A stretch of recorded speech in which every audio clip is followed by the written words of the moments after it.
Yes, Montreal, my cities, the morning detour. Your host, Weezy Moon Chaser. Now, this Friday, you have to know when you have to kiss the ring.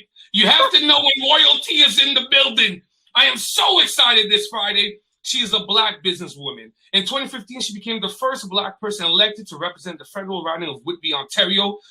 She's now an author as well. She has the book that she just wrote called Can You Hear Me Now? And listen, I'm trying to hear her. I know a lot of people in Montreal, they're trying to hear her too. We have the honorable, the esteemable Celina Caesar-Chavannes on the show. How you doing, Queen?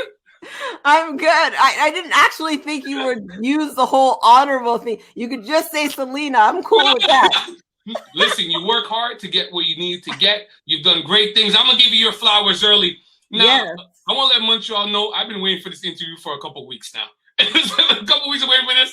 You're really hot. I know you've done a lot of press. I know you've answered the same kind of questions. So I want you to have fun in the morning detour. It's the only Black woman show in the city anyway. So let's get popping. Oh, man. Where to begin? So you have the book out now. Can You Hear Me Now? Let me tell you something. It's half memoirs. It's half leadership book. How do you feel about the book now that it's out, now that people are able to read it? You know what? This book has been received with such rave reviews. First week out, it debuts as number 4 on the national bestseller. People are saying that they're seeing themselves in their book. They see like people who I don't even expect to see themselves. I'm like, how are you seeing yourself in this book? Because I can't. You don't look like us. You're not a Black woman, and you're far from it. But, you know, people are seeing themselves in the book because the book was written from a space of being authentic, pulling away the facade. Let's talk about our mistakes, our hurts, our pains, because people see the end result and they don't realize the blood, sweat, and tears that it takes to get to positions of success, however you define it. And that's what I put in pen to paper and listen, you had access to certain rooms many of us did not get access to. So listen, I want to pick your mouth this morning. We're going to try to get into everything. So now, how long did it take you to write the book? So, I mean, I would say it took me about a year, 2 years to write it. But the most intense part was in the last year before it was published. So 2019 was intense, 2019, 2020 to get it out there. Well, listen, in your book, it stated that it's not your typical leadership book. Could you elaborate on that a little bit? Because, you know, when people write leadership books, they're telling you, okay, this is how you have to do it. This is how you have to imagine it. I felt like your book was a little bit different. It didn't follow that same kind of trajectory or blueprint for a leadership book.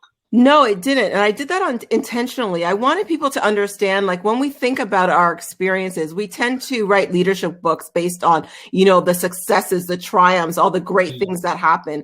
But I wrote about the mistakes, the pains, the hurts, the guilt, because I want people to understand that when you add those two components together, the parts that we try to hide and are shameful, that adds value to us. That builds the resilience. That is the part that actually makes you able to advocate for people, or for me to advocate, because I don't want people to feel my pain. I don't want people to feel that hurt. I don't want people to have to go through those mistakes. So that's how I wrote the book, from that perspective.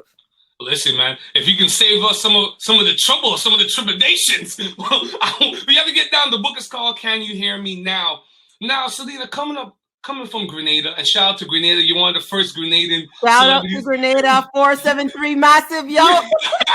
So my people, we're from the Carenage. What part are you from? We are St. David's, Pomrose, man. Come on now. We in country. You in the Carenage City people. Yeah, from St. George's. I'm a big fan of nutmeg, but I love the country. Grenada's very, very beautiful. I've been there a multitude of times. Now, coming from Grenada, did you ever think that you'll ascend to the levels that you ascend? Did you ever envision yourself as a kid thinking like, I'm going to be the first black person in the politics representing Whitby? Did you think that to yourself? No, I never even thought about getting into politics until like a couple of years ago, brother. I just showed up in politics. So what I know you have a background in business. So what did you originally want to be, coming up? When you saw yourself as a teenager or as a young adult, what did you want to become? I actually wanted to be a neurosurgeon. I wanted to be a medical doctor. I got that book, Ben Carson's Gifted Hands. I wanted to be like the female Black Ben Carson, not the political version, the neurosurgeon version. And that's what I wanted to be. And, I didn't end up doing well in university, ended up starting my own business, did really successful in that, and then pivoted to politics. You know what? I think the moral of the story is you got to be ready like open yourself up to the universe, and when things come for you, just be prepared to walk in that door and take it. Well, listen, Celina, it's easier said than done. Some people just, they want to stay in their box. They don't want to do too much different things.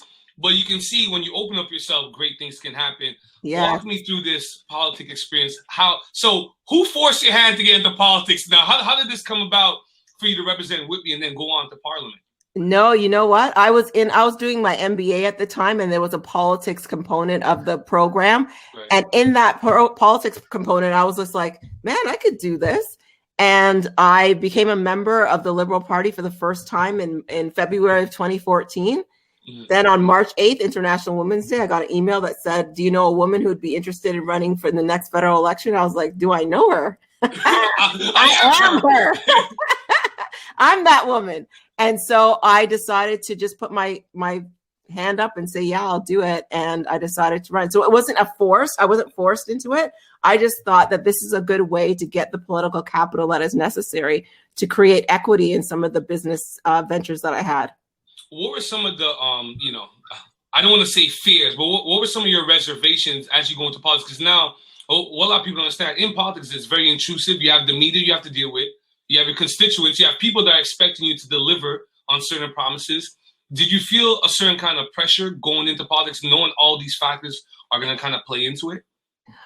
I'm not sure I felt that pressure necessarily. One of the things that I did do was I wanted to make sure that I kept the promises that I made to my constituents. Mm-hmm. I wanted them to know that I was going to be authentic, that I was going to push back against the status quo, that I was going to strive for that equity that I said that we were actually campaigning on. Yeah. Government done differently, bold, transformative. I was going to be that person. I wanted to be their voice. And so there wasn't that pressure to do anything differently than to remain who I was, to remain authentically Celina. Yeah, living your truth. You might be one of the few honest politicians in the country. That's why I'm no longer a politician. This is all the pushback, but we'll get to that. Walk me through, because a lot of us, a lot of us that listen to the show are from a minority, are visibly Black and whatnot. And a lot of us always talk about, for us to get real change, the legislation had to change. We had to get people into office, into politics. And you're one of the few that kind of broke that ceiling. So I'm curious to find out, what was your first day like on Parliament? As you walked through the door, you had your power suit on. I'm a Black woman. I'm proud. I'm educated. I'm smart. I know what I want to do. I have my values. Walk me through that first day as you walked through Parliament. The first day I walked in was in December of 2015, and it was a meeting with the Prime Minister. I'd just been appointed as his parliamentary secretary. I sit down with him, and we have some small chat, and then I say, let me tell you something. Mucho, my city! Celina Caesar-Chavannes on the show. The explosives. Talk to me, Celina. What do you tell Trudeau? I say, let me tell you. And when a Black woman tells you, let me tell you something, that you better be listening, because especially a West Indian Black woman. Yeah. Black woman don't play. We're not playing. You ain't playing. Yeah. This is not let me tell you a little thing. This is let me tell you something. And I said, if you picked me to be your parliamentary secretary to fill any gender or racial gaps that you have in your administration, I'm not interested. I'm perfectly happy being the member of Parliament for Whitby. I don't need another title. And so what I was saying was, don't play me for a token. I don't want to be a fool in your government. I'm not here for poppy show, as I just said my quote. I ain't here for no poppy show. You got the West Indian women clicking at their radios, clicking at their phones. You're not here for poppy show. My mom has told me that so much times. Yeah, no, man. I'm not here for no poppy show. I want to know that I'm here to do the work. I am smart. I have 2 MBAs. I've owned a successful business. I'm not making joke. We ain't making joke now. No. We're here for the real. Right. And that was that first conversation. And of course I was told, oh, no, you're here on merit. And I said, I know I'm here on merit. I know that for sure. I just want to make sure that you know. No. Yeah, Celina, you're the truth. Because a lot of people talk about, when I see Trudeau, I'm going to tell him this, I'm going to tell him that. You were in the position, you were in the seat next to him, and you told him straight up. Because that's one of my fears too. Like when you're elite, when you're Black and you're elite at your field, the higher you go, the less people that look like you is around you, right? And one of the fears that I have, especially with broadcasting, is this fear of being that token character. And how do you let them know, listen, I'm not a token piece? Like, Well, you have to say it. You have to be straight up. You have to say it. And then the thing is, though, because for that first year, I actually was made the token, right? When you actually see it happening, you have to be ready to like call it out or step back. Yeah. You know, and I didn't need the title. I'm a grown woman. I'm not there to I'm actually not there for Poppy Show, to be true. Exactly. Right? But I'm not just going to accept it. I'm not just going to go along to get along. And I stepped down from that role. Yeah, listen, man. There's an infamous quote that you quoted from somebody, and when I read it, I'm like, I can't wait to interview this woman. The quote goes, "You've got to learn when to leave the table when love is no longer being served." That I need that on a shirt with just your head under it. Even though I know it's not your quote, I can't remember where it's from. That's from Nina Simone, yo. Nina. You and Nina could have been friends. You and Nina could have been friends. Nina would have thrown down. If she was here, we would have thrown down. We would have been good. In your book, Can You Hear Me Now, you definitely speak about your experience on Parliament. And you talk about microaggression, racism on Parliament Hill. And then I kind of tied into that quote from Nina Simone that you so graciously gave to us. You've got to learn when to leave the table. When is a good time to leave the table, man? When is love no longer being served on Parliament Hill? Yeah, you know what? Well, people often say to me, "Oh, you were at the table, you were, where you're at this position of power." And what I found was the more I started speaking of, when you have a dinner party, you put people that you like closest to the host, right? You have your homies beside you, and the people that you don't really want to talk to, but you have to invite because if you didn't, then it would be like a waste. You put them down at the end, right? So you don't have to really talk to them too tough. So I found at the beginning, I was like right beside the host. I'm like right there. The more I started talking up about racism, microaggressions, mental health, I'm moving down further and further. When I really start talking about racism, I'm like, I'm not even at the table. No, I'm sitting like on the periphery, right? And I'm like, well, wait now. Then by the time 2018 comes and I'm like having my Twitter thing with Maxime Bernier, I realize I'm on the menu. When you realize that you are no longer at the table, but you are on the menu and you're being beat up, that's a different sort of thing. That's when you need to dig deep as a person and say, yo, man, I know my worth. I know how valuable I am. I know how I didn't steal nothing to get here. I earned this spot. So I'm not staying on the menu anymore, but you better be sure that before I leave this table, I know everything that's on this table. I know the bounty that you have here. Talk to me about the bounty a little bit. Before we go into bounty, I'll be remiss if I don't ask you this. When you start seeing that you're speaking up more and then they're pushing you down further down the table, at any point did you ask yourself, maybe I should hold back some of my rhetoric? Maybe I should hold back. No, I'm just being honest because we see it often in our Black community that a lot of us that ascend professionally, they tend to less talk out because they don't want to ruffle up the feathers. A lot of people don't want to mess up their paycheck or their status when they elevate, right? Yes. You said, I don't care. I got my 2 MBAs. I got my business. I got things to fall back on. Everybody's not so lucky, Celina. At any point, when you start seeing your seat starting to change, you're like, you know what? Maybe I should hold back a little bit on this racism. Maybe I should hold my tongue a little bit. No, for sure, I did. And it's interesting when I started talking about mental health. A woman said to me, "I'm glad that you're able to talk about it because if I do, I fear that I may lose my job or lose my kids." Yeah. And so there's a responsibility that comes with being in that position. And I knew there'd be consequences. I knew that I would probably never work another day in Canada again. Like this is the stuff that this is the mental math that I've done to say, if I keep speaking up about this, they're going to blacklist me. So I'm not going to be able to do the things that I want to do. Do I continue to go? Yes, because I need to speak up for that woman who's afraid to say anything, or else she's going to lose her job. Could you imagine living your life afraid you're going to lose your job or your kids if you say something? A lot of people do, Celina. Come on, man. A lot of people do. That's why it's important we have you on this. So listen, you could be your own person. Speak out. Well, those that have the capacity to do so should. They have. It's a responsibility that they have. They have to do that. Oh man, is it fair to say that the whole Twitter battle?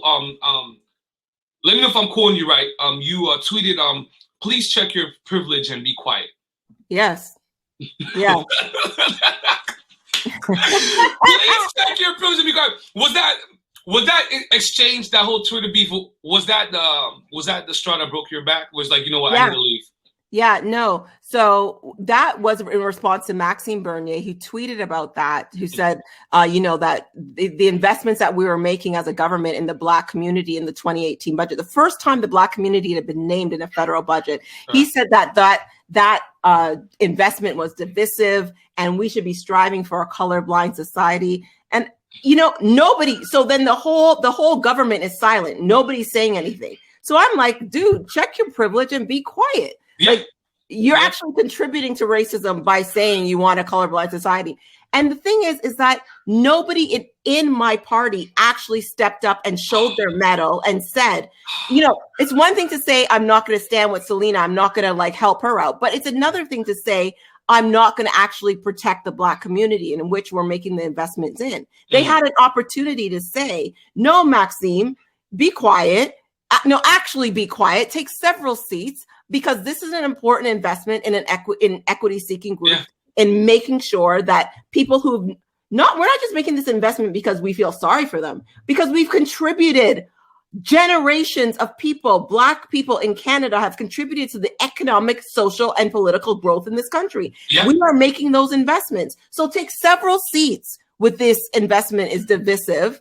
And nobody said anything. And I'm like, how are you going to let us get away with that? No, you wasn't going to be quiet. Not Celina.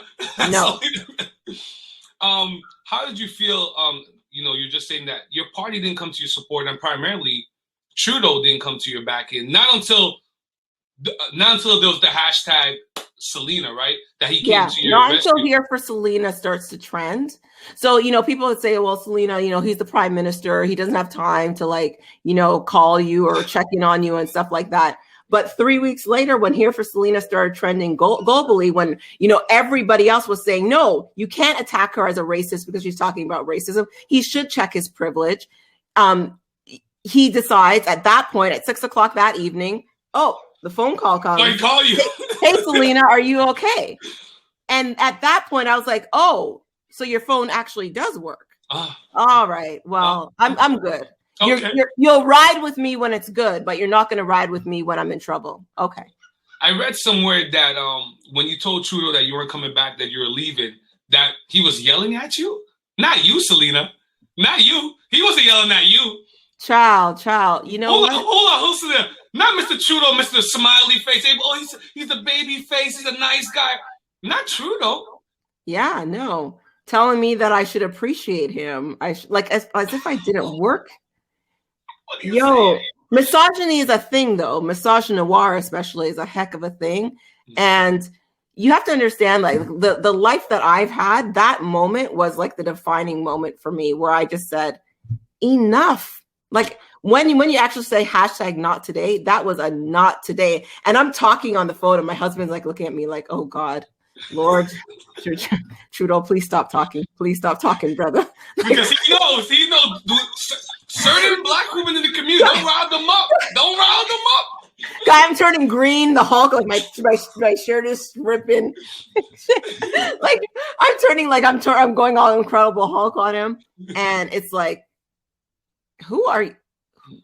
What?